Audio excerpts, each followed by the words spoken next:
Hi friends, Vinay Kumar here, International NLP and IAS coach. In this video, I'm going to teach you on emotional intelligence, one of the important topic in your GS paper 4, Ethics, Integrity, Aptitude paper for your mains exam, my dear friends. In fact, what I'm going to teach you today is going to be helpful for you for the interview as well, my dear friends, and for you to use in other areas of GS as well. So follow really well, my dear friends. If you can make notes, please make notes from this video. This notes is going to be very, very useful for you. Thank you so much. Now, to start with emotional intelligence, let's categorize it under three headings, like we always do, my dear friends. First, let's look into the why. Then let us look into the concept, what. Then let us look into how, application part, my dear friends. Okay. So, when it comes to why, emotional intelligence, I know without knowing what, it is difficult for you to appreciate why, but let me just quote Daniel Goleman, the man who has done most to popularize the term emotional intelligence. He says, EQ matters more than IQ for success in 21st century. Okay? Which means IQ, intelligence quotient, is increasingly giving way to emotional quotient or emotional intelligence in success of people in almost every aspect, every field, every area. Okay, and more so in the public administration as well. More and more, increasingly, we see the necessity of people who are emotionally intelligent becoming administrators and occupying positions of power and responsibility. Okay, now we address the why, where we say for administrators of 21st century, for administrators of the coming age, emotional intelligence is going to be more important than the rational or the objective intelligence that we generally talk about. Now, having said this, my dear friends, let's look into the what part of it. If you trace the origins of the term emotional intelligence, it goes to Howard Gardner's theory of multiple intelligences, where he disputes IQ as the only important form of intelligence.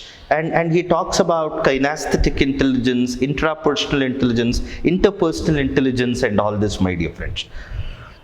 Taking forward, from there, Peter Salovey and John Mayer in 1990, they coined this term emotional intelligence. 1995, Daniel Goleman bumps into this word. I mean, he bumps into this term and he comes up with this magnum opus.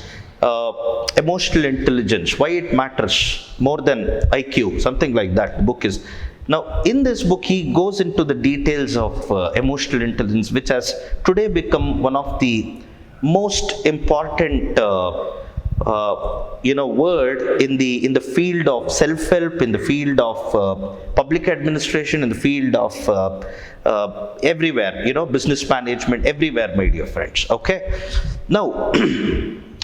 Let's look into the what of emotional intelligence. In the what of emotional intelligence, when I have to go deeper, Daniel Goleman argues that emotional intelligence also can be developed over a period of time in people or in administrators, just like the way other forms of intelligence can be built into people. Okay, it means it's a competence that can be developed into people, in the people. Now he talks about two major forms of competence in emotional intelligence. Two major forms of competence. One is personal competence, another is social competence. In personal competence, he talks about three things: self-awareness, self-regulation, and motivation. Now, what is the self-awareness? Let's deal one by one, my dear friends. Let's go into self-awareness. What is self-awareness according to Daniel Goleman? Self-awareness is knowing one's internal states, S-T-A-T-E-S. State is, that psychological state of being. when you are happy, when you are angry, when you are joyful, when you are probably experiencing other emotions, coming into clear terms with it. Knowing one's internal states, comma, resources. Knowing one's resources, how resourceful I am. What is my level of resourcefulness? Where am I resourceful? Where I am less resourceful? Are you connecting to? So, self-awareness is equal to 4 things, my dear friends. 1, knowing one's internal states. 2, knowing one's resources or resourcefulness. 3, knowing one's preferences. See, not all of us prefer the same things, my dear friends. For example, you go to the hotel. People have different preferences. Correct, my dear friends? Even while you prepare in your day-to-day for your exam, when you prepare, my dear friends, some of you call yourselves, I'm a night animal. like I prefer to study in the night. Some of you want to wake up early into the morning and study. Some of you can only study in a study center. Some of you can, like this, preferences, my dear friends. Knowing one's preferences and becoming aware of it is an aspect of self-awareness. Are you connecting to what I'm trying to tell you, my dear friends? And 4, knowing one's intuitions. Okay, how you can think in situations, in varying circumstances. Are you connecting to what I'm trying to tell you, my dear friends? What occurs to you when you have to make important decisions and all that? So what is self-awareness? It's 4 things. What are the 4 things? Number 1, say it along with me, my dear friends. It's like a revision. Number 1, knowing one's internal states. 2, knowing one's resources or resourcefulness. 3, knowing one's preferences. And 4 is knowing one's intuitions. All right. This can be again categorized under 3 headings, my dear friends. Self-awareness can be alternatively put as it can be alternatively categorized as 3 things, my dear friends. Number 1, correctly knowing one's emotions. Correctly coming into terms with, what emotion am I experiencing now? And what are the effects of these emotions? That is number 1, my dear friends. Okay? Knowing one's emotions correctly. That is an aspect of self-awareness. I also call it as emotional awareness. So emotional awareness is the first category under your self-awareness, my dear friends. 2, accurate self-assessment. Now, you need to have a clear-cut idea of what do you call, my dear friends, your capabilities, your self-worth, the confidence that's coming from there, and the limitations that you have. Are you connecting to what I'm trying to tell you, my dear friends? Self-assessment accurately. What are my strengths? What are my weaknesses? Where all I can excel because of XYZ about me? Where all I need to work more, or there is greater scope for improvement because of the lacunas like this. Self-assessment is a second component of self-awareness, my dear friends. Are you connecting to what I'm trying to tell you? Okay. And 3 is, of course, a corollary of self-assessment, my dear friends. Something that follows self-assessment. I call it as self-confidence. You know what is self-confidence? How much you believe in your abilities. How much you believe in your worth. Are you connecting to what I'm trying to tell you, my dear friends? Yeah? The confidence that you carry in your abilities, in your potential, in what you can actually do, in your intentions. Are you connecting to what I'm trying to tell you, my dear friends? So, self-awareness is about these three things. Alternatively, you can put it like this. Number one, emotional awareness. Number two is your, what is it? The accurate self-assessment. And three, self-confidence. Okay? Let's go into the second aspect of personal competence. The second aspect of personal competence is self-regulation. Self-regulation. Now, what is self-regulation, my dear friends? You've understood what is awareness. Regulation is about managing one's internal states. There it was knowing. Here it is how you can manage your internal states, how you can manage impulses. When there are impulses, how do you actually manage it? Yeah, managing your resources. All these things comes under self-regulation, my dear friends. Are you connecting to what I'm trying to tell you? But then you will have to dig deeper and get to know, my dear friends, what all can come in self-regulation. Okay? If you dig a little deeper, my dear friends, you will realize self-regulation actually starts with self-control. How you can keep disruptive emotions at bay. There are disruptive impulses, disruptive emotions that keeps occurring in a human being. How you can prevent them, or what's the process that you can develop within yourself by which you can actually avoid the negative consequences that these emotions can have on you or your career or whatsoever, my dear friends. Are you connecting to what I'm trying to tell you? So that's number one. Number two, the second aspect of self-regulation is trustworthiness. Yeah. See, when we are talking about self-regulation, we are talking about how we can maintain integrity and honesty, even in times of distress, even in challenging times. So, trustworthiness is an aspect of self-regulation. How you can remain trustworthy, even at times, where remaining trustworthy in itself is a challenge. For example, there was Corona, my dear friends. There was this Corona lockdown and all that. You could see a lot of people being laid off and people leaving their employers, joining other organizations. Things happened like this. Many people who seemed to be very trustworthy during the lockdown had to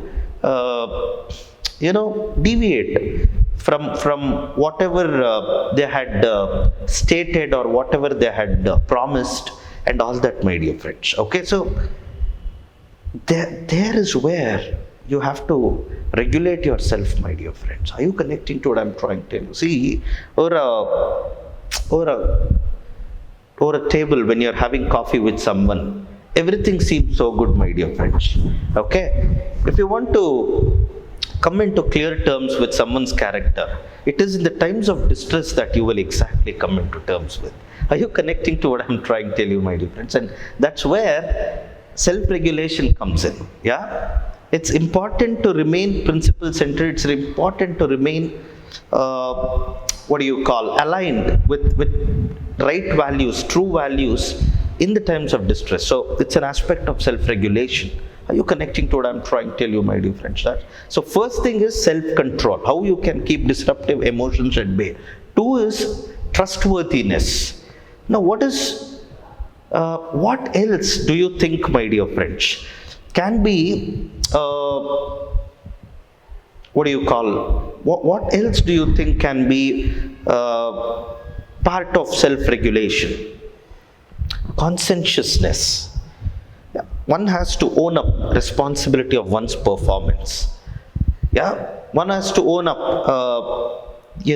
why things might have gone right or wrong. All right, conscientiousness, having that ability to be there and say, okay, I own up the responsibility of such and such a fiasco or such and such a debacle.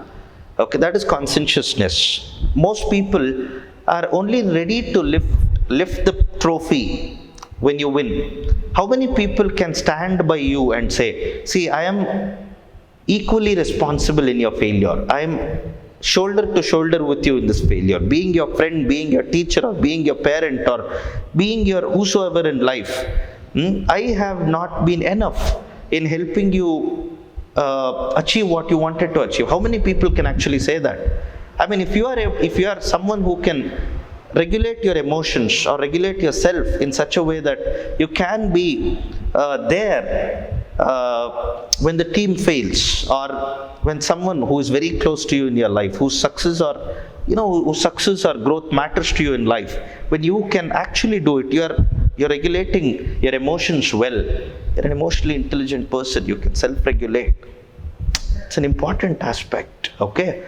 Why I had to dig so deep is, my dear friends, because most people, they only know that there is something called self-awareness, self-regulation and all that, but you don't know how it is actually broken down. So I'm getting into all these details, my dear friends. Hope it's helping you a lot. Let's continue. 4 is adaptability. Note it down. Adaptability. The world belongs to people who are flexible to change. You remember Darwin's theory? It's applicable even today, my dear friends. Okay? Those who can change with the changing times will flourish. Those who cannot change, who are wooden with the changing times, will perish. Okay? So adaptability. Very, very important aspect of self-regulation. And finally, my dear friends, innovation. How open you are to new ideas, new ideologies. Okay, so this is also an important aspect of self-regulation. All right, so we spoke about self-awareness, we spoke about self-regulation. The third aspect of personal competence is motivation. Motivation, my dear friends. Now, what you'll be thinking, what is motivation? All right. Many people, use and abuse and misuse this word often. Motivation is the most misused word in the self-help industry, my dear friends. But then motivation is 4 things. Okay, 4 things, my dear friends. But before I talk about those 4 things, let me just help you understand what motivation is. Okay, motivation is when you have a goal, you're pursuing a goal. How well you can stick to a path and achieve that goal in its time. Yeah, how well you can stick to a path and achieve the goal becomes the case of your motivation. Okay, now what are the 4 components of motivation? Remember this, because most people don't know that motivation clearly has this. What is that energy, that enthusiasm that you can bring in when you have to pursue your goal? Are you connecting to what I'm trying to tell you, my dear friends? That's number 1. Drive. 2, commitment. Look at here. Commitment is a component of motivation. Because many people are intent of doing things, wishful of doing things. How many people can actually stick to the path, despite all obstacles, and go and achieve it? That's when it becomes commitment. What is commitment? Many places you would have read the definition of commitment. Commitment is staying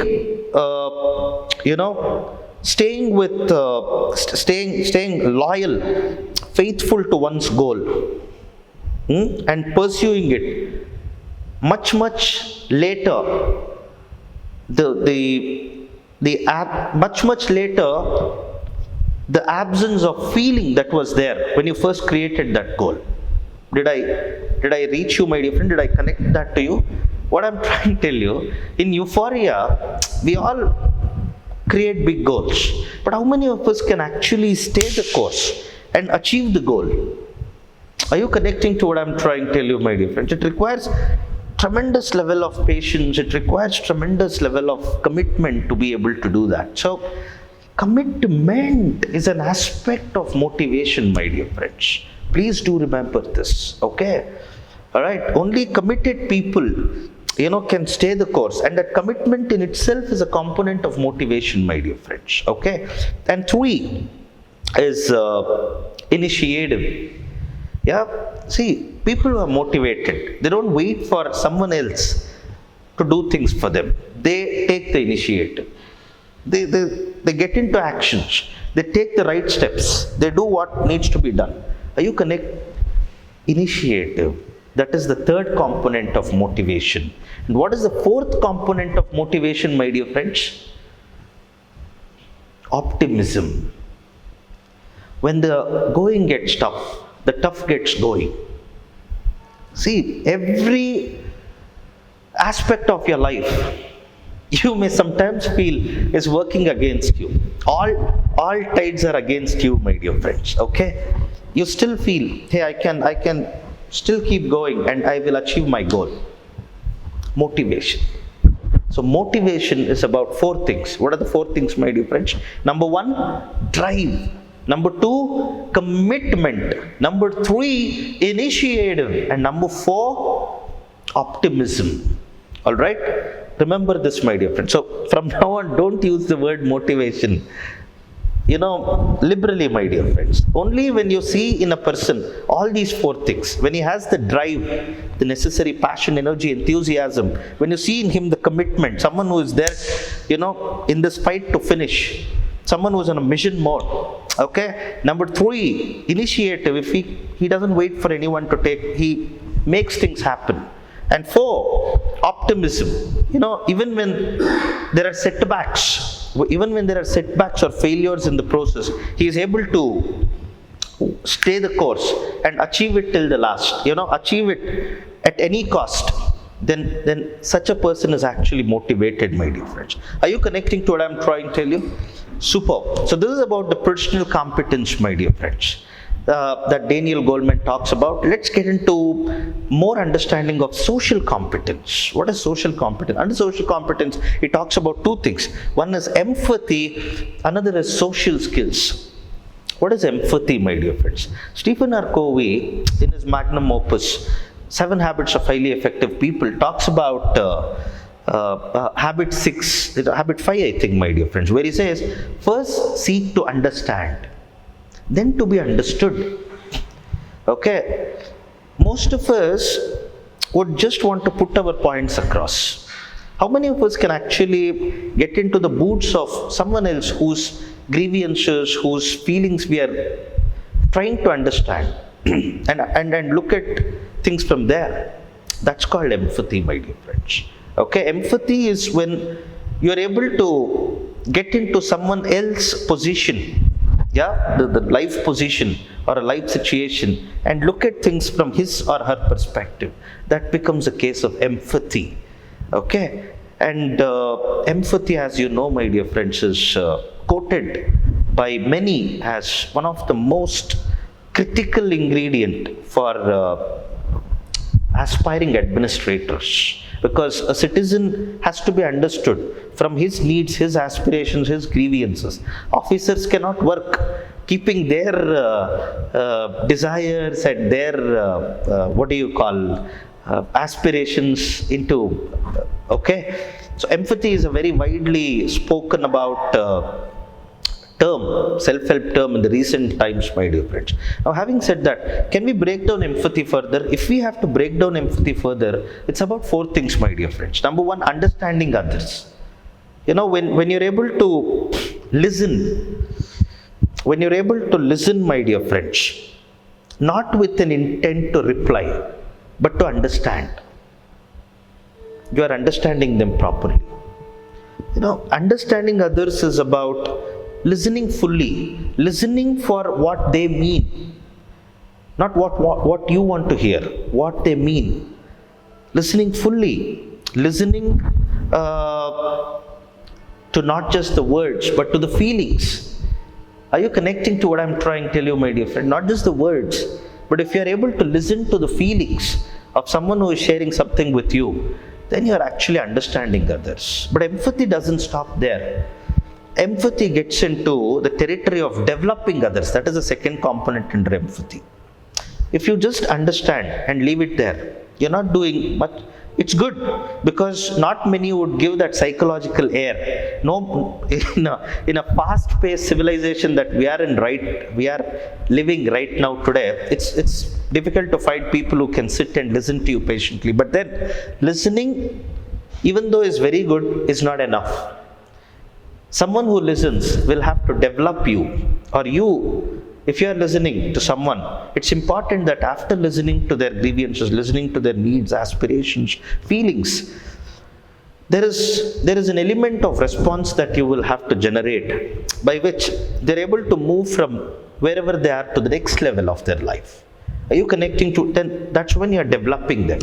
Yeah, genuinely understanding someone's emotions, someone's aspirations, and doing your bit, developing others, is a case of empathy. Okay, not a lot of literature and empathy talks about developing. They only talk about understanding, my dear friends. Okay, all right, and empathy is it's also about service orientation, my dear friends. Okay, like how much you can serve people, and as a corollary to service orientation, empathy is also about political awareness. Now you're thinking, what is Sir talking about? I mean, why is he getting politics and empathy together? Please do know this, my dear friends. When you enter a group, let's say tomorrow you become you clear this exam, you become an IAS, you become a DC, and you are actually posted in a district. One of the first few things as an empathetic human being that you have to do, which most people don't do or fail to do, is to understand the political currents that exist there. Political currents. See, wherever humans are there in a group, there is politics. Any organization, whether it's a business organization or a public organization, governmental organization, wherever there are political currents, my dear friends. There's something called, within the group, there are groups. Are you connecting to what I'm trying to tell you? Within the group, there are like-minded individuals who would have created their own languages, they would have created their own ways of helping each other, maybe to do good to everyone in the organization or to harm someone's interest, whatever it can be, my dear friends. Like the saying goes, in organizations, either you are part of politics or you are victim of politics. So it may be to do good or do harm, whatever it may be. Empathy involves coming into terms with that political currents. Once you come into terms with that political currents, you can actually you can change those political currents into good. Are you connecting to what I'm trying to tell you, my dear friends? The next aspect of social competence is social skills, my dear friends. Social skills. Now, what is social skills? Social skills is when you can induce desirable behavior in others. It becomes a case of social skills. How well you can mingle with the society, make the society reach consensus with society in a way which is good for you and for the society. Now that becomes a case of social skills. Are you connecting to what I'm trying to tell you, my dear friends? In social skills, there are a number of components which are very, very important, my dear friends. Make notes of it. The first aspect of social skills is influence. I say it again, influence. How you can engage a group or people in a society in such a way that things can happen which is in the best interest of everyone involved. Yeah, how you can have this impact. Are you connecting to what I'm trying to tell you, my dear friends? Communication. When I talk about second one, communication, when I'm talking about, people only look at how well you can speak or how well you can convey your message. No, that's only a small part of communication. Communication actually starts with listening abilities. How well you can listen. How well you can listen, not just at the level of words, but at the level of feelings. Yeah, at the level of feelings, how well you can listen and how you can respond to it. All this is part of communication. That's why we put it into social skills. What are the two things that I told you? There's so many other things, but these two things are very, very important, guys. Number one is influence, social skill. Number two is communication. Number three, my dear friends, is conflict management. Now, how well you can resolve conflicts in the teams or between you and someone else. Third one, social skills. Fourth, leadership skills. How well you can lead the teams. How well you can lead people in the society. Yeah, leadership is about so many things, my dear friends. Got it? I'm trying to tell. I mean, the 21st century leadership involves much superior skills compared to the leadership abilities that was required before. 4, change catalyst. How well you can help the teams in change by inspiring them, guiding them through these changing times. Building deeper relationships is an aspect of social skills. People build casual relationships, which is not good, my dear friends. Informal relationships. It's important to have deeper, everlasting, sustainable relationships. That's an aspect of social skills. Collaboration and cooperation. How you can work with other people in achieving mutual goals, okay? And team capabilities. How well you can build capabilities of a team, so that there is a lot of synergy in the working of the team and all that, my dear friends. Now with this,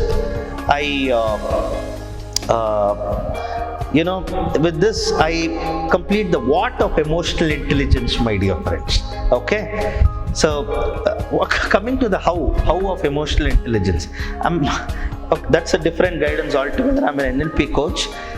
How to put all these things into practice, you can work with me differently, my dear friends.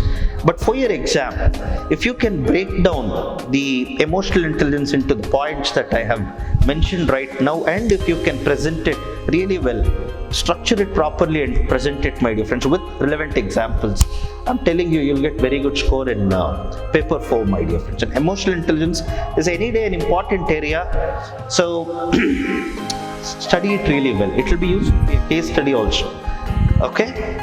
All right, my dear friends. Thank you so much for watching this video, learning from it on so many aspects of emotional intelligence. Maybe you had not looked into.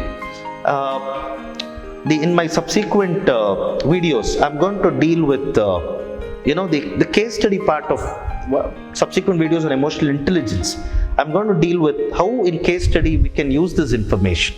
Okay, till then, master this learning. Thank you so much, my dear friends. See you all in my next video.